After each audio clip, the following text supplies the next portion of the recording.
Salut, j'espère que vous allez bien. On se retrouve pour la review de Raw du 9 octobre 2023 et on commence directement le show avec notre champion du monde poids lourd, Seth Rollins, qui fait son entrée. Il va nous parler de Fastlane, de son match de championnat face à Shinsuke. Il nous dit que bien qu'il a eu mal et bien que ça a été compliqué, ça a été un match coriace, il en ressort quand même victorieux et c'est le plus important. Ensuite, il va poursuivre en nous disant qu'il avait promis d'être un champion combatif, il avait promis de donner des opportunités, de combattre chaque semaine. Mais il a mal au dos et à ce moment-là, le public va remercier Seth Rollins. C'est quand même difficile ce qu'il fait. Il est blessé au dos depuis fin 2019, il nous avait révélé dans une interview. Et il continue de catcher quand même malgré tout ça. Et du coup, après que le public le remercie, il va poursuivre en disant qu'il va quand même continuer de combattre chaque semaine. Il s'en fout de son dos, il fait ça pour nous. Mais aujourd'hui, ce lundi, il aimerait bien quand même sa petite semaine de repos. Donc si le public le laisse avoir cette petite semaine de repos, ils vont commencer à faire la fête. Donc c'est le moment de fêter tout ça. Sauf qu'on a Drew McIntyre qui va débarquer. Drew McIntyre, on sait, il a de nouvelles idées. Il commence à changer un petit peu de côté, donc il arrive dans le ring face à Seth Rollins. Seth Rollins se comprend directement.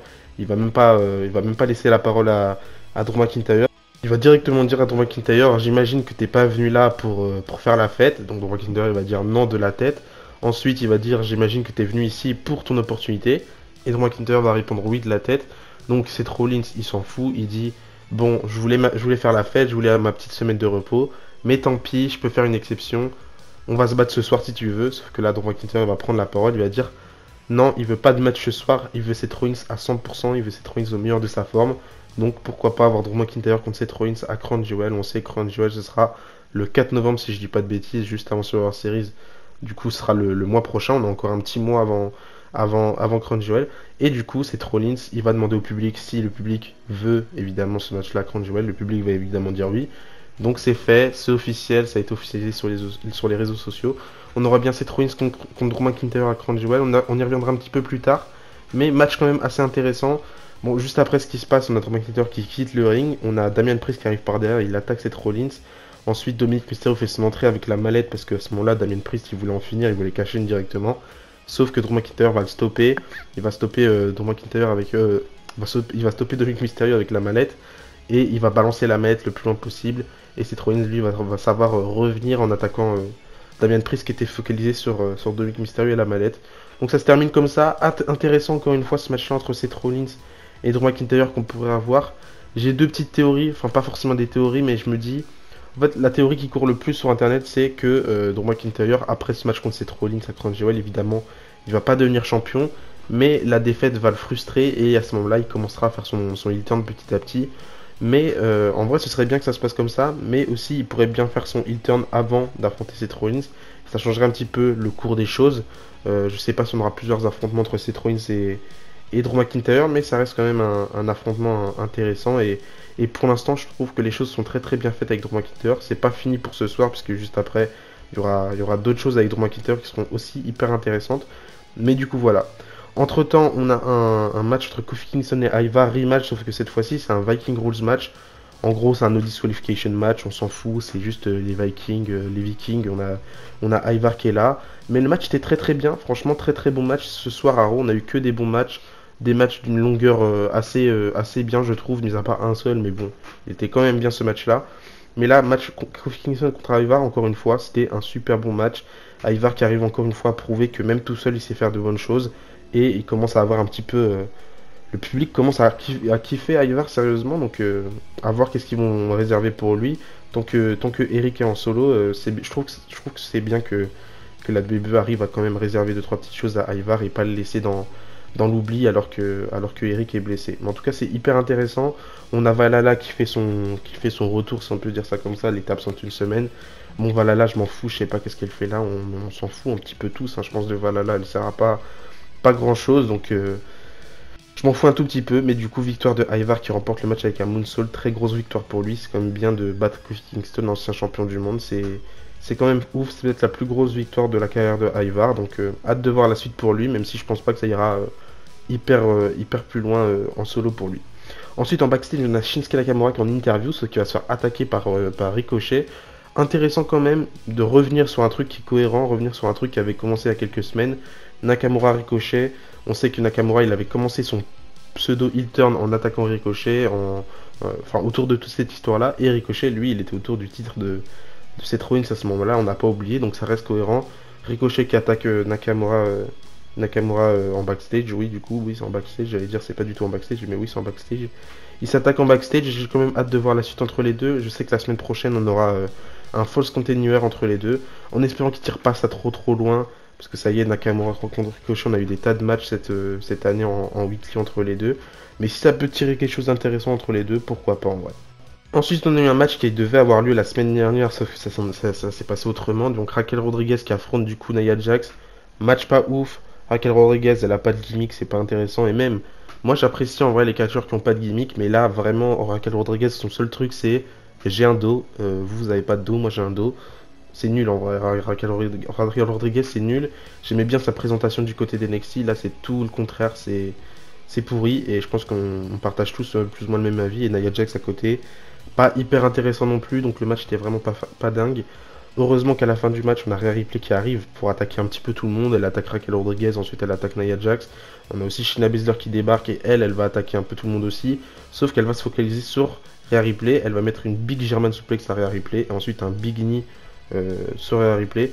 Donc c'est Shayna Baszler qui ressort fort de ce segment-là, de ce post-match on va dire, puisque le match se termine en no contest. Mais franchement, très belle présentation pour Shayna Baszler, j'ai adoré.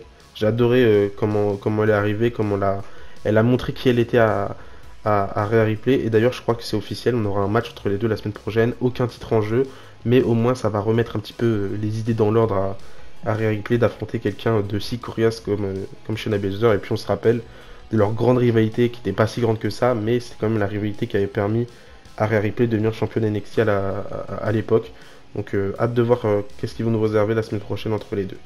Ensuite aussi en backstage on aura Seth Rollins qui va venir vers McIntyre en lui disant que il a parlé à Adam Pearce, le match est officiel, on aura bien du coup Seth Rollins contre Drew McIntyre et Crown Jewel, sauf qu'il se demande Seth Rollins à quoi joue Drew McIntyre.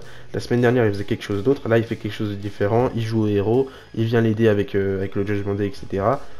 Seth Rollins il veut que Drew McIntyre se préoccupe pas du Judgment Day parce que Seth Rollins a réussi à conserver ses titres et à s'en sortir tout seul avec le Judgment Day, c'est pas Drew McIntyre qui va changer les choses avec Seth Rollins. Sauf que McIntyre, on sent qu'il est d'un air changeant. On sent que petit à petit, il change de côté. Et même plus tard en backstage, pendant que Ricochet se fait interviewer, ou peu importe, je sais pas ce qui s'est passé, c'était un truc pas intéressant. On voit en fond Drew McIntyre qui parle à Rhea Ripley. Bon, à ce moment-là, tout le monde se dit peut-être qu'il va rejoindre le Judgment Day. Mais moi, je pense pas. Personnellement, je pense que c'est juste un petit clin d'œil pour faire comprendre en gros que Drew McIntyre il va passer de l'autre côté et que c'est qu'une question de temps, donc hâte de voir ça. C'est un petit peu le retour des segments, enfin des petits trucs qu'on peut voir en fond dans les backstage comme à l'époque où Triple H vraiment contrôlait la WWE à lui tout seul. D'ailleurs, si vous êtes connecté sur Twitter et sur les réseaux sociaux, je pense que vous avez vu aussi la news passer qui dit que en gros Triple H depuis la fusion avec l'UFC, donc TKO, il aurait du coup 99,99% le contrôle sur la créativité à la WWE et que Vince McMahon il est plus de côté actuellement. Donc tant mieux, en plus ça se ressent vraiment, si vous avez regardé cet épisode de Raw, ça se ressent vraiment que c'est la patte Triple H et pas les changements de Vince McMahon et toute autre chose. Du coup tant mieux, mais on va quand même faire attention et voir comment ça va se passer au fur et à mesure des semaines à venir. Mais du coup voilà. Ensuite on a les champions par équipe, Cody Rhodes et Jey Uso qui sont hilarants. Je sais pas si vous avez vu la conférence de presse, mais c'était énormément drôle entre les deux. Franchement je commence à apprécier cette tag team. Au départ cette tag team c'est un petit peu random, mais finalement ils ont une bonne alchimie, ça fonctionne bien et j'ai hâte de voir la suite entre les deux. Il y a pas mal de plans autour de cette division par équipe qui personnellement me hype, donc j'ai hâte de voir. Ils arrivent dans le ring pour se faire interviewer par Michael Cole. D'ailleurs Michael Cole qui va faire un petit peu pareil qu'avec Seth Rollins la semaine dernière il me semble. Et là, sauf qu'il va incendier, il va envoyer une pluie de questions à Cody Rhodes et des questions un petit peu déplacées, si je peux dire ça comme ça. Est-ce que tu es heureux d'être champion? Est-ce que c'était ça la finalité de ton histoire? Est-ce que tu as peur d'échouer pour le titre mondial encore une fois? Sauf que c'est des questions très compliquées à répondre pour Cody Rhodes. Donc il va dire tout simplement qu'il est heureux d'être champion avec Jey Uso. Et au moment où il est prêt à répondre par rapport au titre mondial, bon ça arrivera un petit peu plus tard dans l'année, donc forcément il va pas y répondre tout de suite. Mais au moment où il veut y répondre, on a Kevin Owens et Sami Zayn qui font leur entrée. D'ailleurs, gros botch, parce que la WWE, sans faire exprès, ils ont mis l'ancien Sami Zayn, son Song de Hill qui est totalement nul. Donc ça a un petit peu fait crier C'est un petit peu crié sur les réseaux sociaux et je le comprends totalement, hein. Si c'était pas un botch, je trouve ça bizarre de changer son theme song comme ça, alors que tout le monde apprécie Worlds Apart, mais bon voilà, c'était un botch. Du coup, il débarque et ce soir, ils veulent une opportunité pour les titres par équipe Kevin Owens et Sami Zayn. On a deux discours différents en vrai entre Sami Zayn et Kevin Owens. Sami Zayn, lui, il est plus dans l'acceptation du fait que Jey Uso et Cody Rhodes sont champions par équipe. Il est content pour eux, mais il veut quand même ses titres, il veut quand même le retour des titres par équipe. Ils ont battu les Usos à WrestleMania, dans le main event de WrestleMania, donc forcément, les titres leur reviennent. Et Kevin Owens, lui, en contrepartie, il veut absolument les titres. Il n'est pas d'accord que Cody Rhodes et Jey Uso soient champions, et il n'est pas très très heureux pour eux. Donc c'est deux discours plutôt différents. Donc il demande un match ce soir, et on aura bien le match ce soir, du coup, dans le main event, Cody Rhodes et Jey Uso qui vont défendre leur titre face à Kevin Owens et Sami Zayn. Encore une fois, on peut percevoir que c'est très différent du booking de Vince McMahon, puisqu'on aura deux équipes face qui vont s'affronter, et ça fait plaisir d'avoir du changement de ce genre, parce que le catch, c'est pas tout le temps heel contre face. C'est pas forcément un schéma qu'il faut retenir heel contre face, même si ça fait plus de cohérence. Tu peux très bien avoir du heel contre heel, du face contre face, ça fait de la compétition, et tant mieux. Et personnellement, c'est ce que je demande à la WWE, tout simplement. Donc hyper intéressant comme segment, et j'étais hyper content de savoir que ce match-là allait avoir lieu. Et ensuite, on a eu un autre match hyper intéressant aussi, aspirant pour le titre intercontinental, triple threat match, Ricochet contre Bronson Reed contre Chad Gable. Donc encore une fois, de la compétition pure. En plus, le match était super bien. 7 minutes, c'était pas assez long, je trouve, mais le match était vraiment très très bien. On a eu du bon catch. Il y a eu des plans caméra que j'aime pas trop, des plans sur le ring que je kiffe pas, énormément malheureusement. Mais bon, le match était hyper intéressant. Ricochet qui a bien montré, Bronson Reed qui a été hyper impactant dans ce match-là, et Chad Gable toujours hyper impactant. Il est accompagné de Maxine Dupri. À un moment donné, je crois qu'on a Chad Gable qui va faire une German suplex sur Bronson Reed, c'était incroyable. On a des bonnes combinaisons, des trucs hyper originaux, donc c'était vraiment un match très très sympa.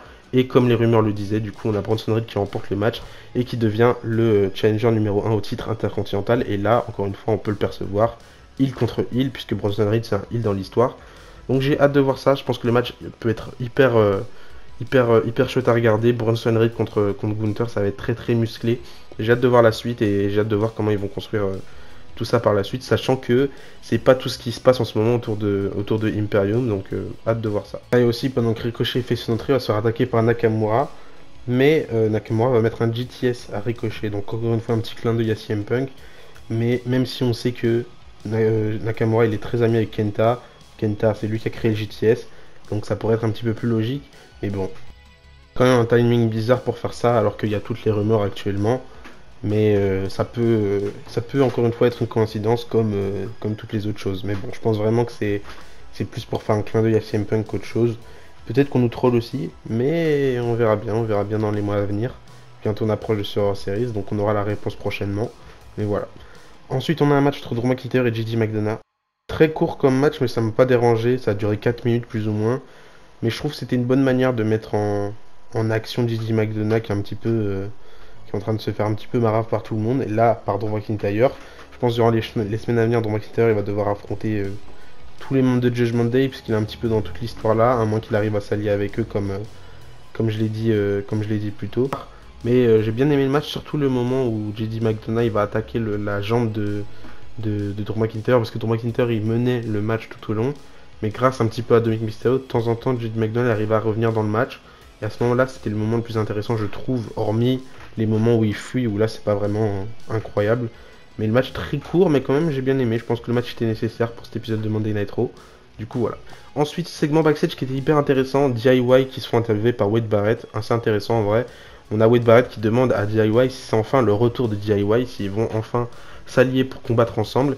Johnny Gargano est prêt à répondre en disant c'est la fameuse question, sauf qu'il va se faire attaquer. Ils vont se faire attaquer par Imperium, par Ludwig Kaiser et Giovanni Vinci. Donc ça continue entre les deux équipes.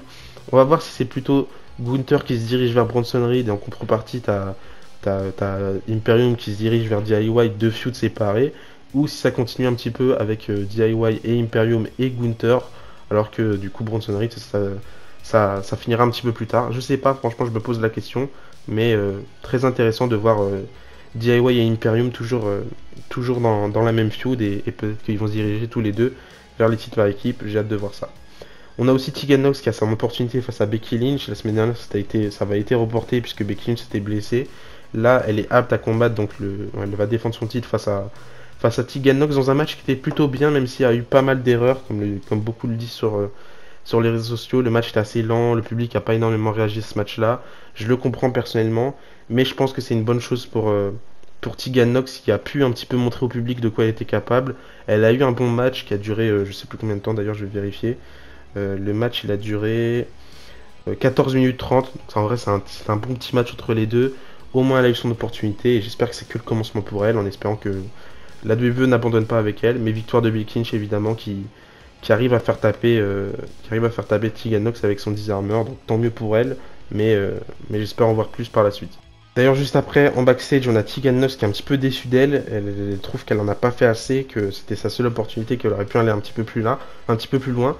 Mais du coup, on a Natalia, Katana Chains et Kayden Carter qui viennent un petit peu la réconforter.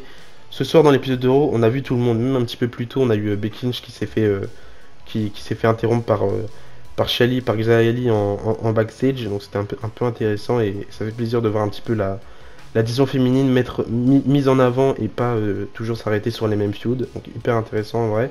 Et du coup, après que Tegan Nox se fasse réconforter, on a Chelsea Green et Piper Niven qui viennent la réconforter, mais pas réellement. En gros, ils se moquent un petit peu d'elle.